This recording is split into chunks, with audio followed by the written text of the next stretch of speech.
صحیح دی زه هغه بیا به راوتړل ته دقه ځای پرېږده بیا څه چلی شو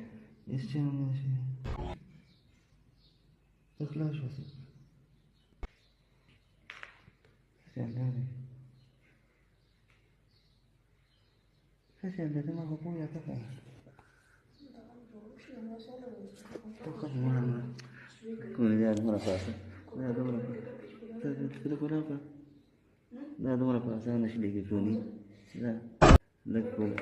نکړي صبر خیر دی مړه ته کولاو که دا پتون دی ونغټو مړه اکسرسایز به ښکته وکړو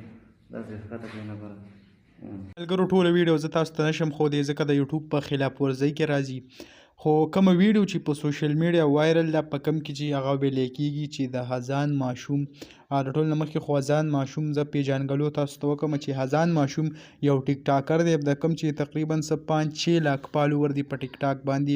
داسې ویلی کېږي چې د هغه کومه ویډیو چې دا هغه وایرل شوې ده داسې نازیبه ویډیو ده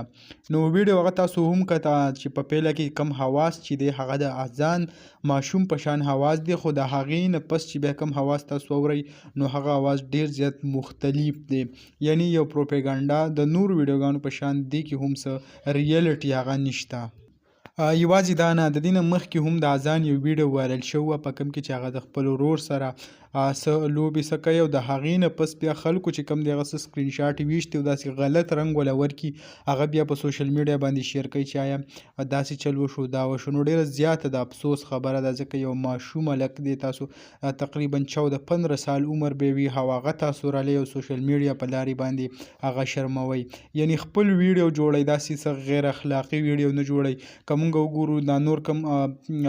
ریم شاه شوه سندل خټک شو دا شو تاسو په هغې باندې ولې نیوکه نه کوئ چې هغه داسې په هاش قسمه ویډیو جوړئ یو ماشوم دی دا داسې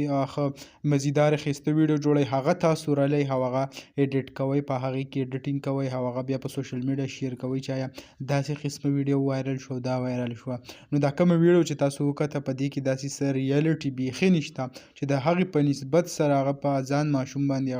هغې سره ولګي او خلک بیا وایي چې دا د اذان ماشوم ده نو د اذان دا ویډیو هغه نه ده مکمل دروغ چې کوم دی هغه دی او ایډیټ کړی شوی ده صرف پې د هغې تصویر لګولی دی او نور وایس ورس د بل چا دي او بیا چې کوم دی خلک رلی او شیر کوي وایي چې اذان ویډیو هغه وایرل شوه نو برای مهرباني د دروغو نه چې کوم دی نور پرهیز وکړئ امید لرم ویډیو به مو خوښه شوي که ویډیو مو خوښه شوي ویډیو لایک کړئ او که زموږ په چینل نوي یې چینل سبسکرایب کړئ د داسې نورو ویډیوګانو دپاره انشاءالله په بله ویډیو کې به مې لا وګورو د نن دپاره دا کافي وه د لوی الله په امان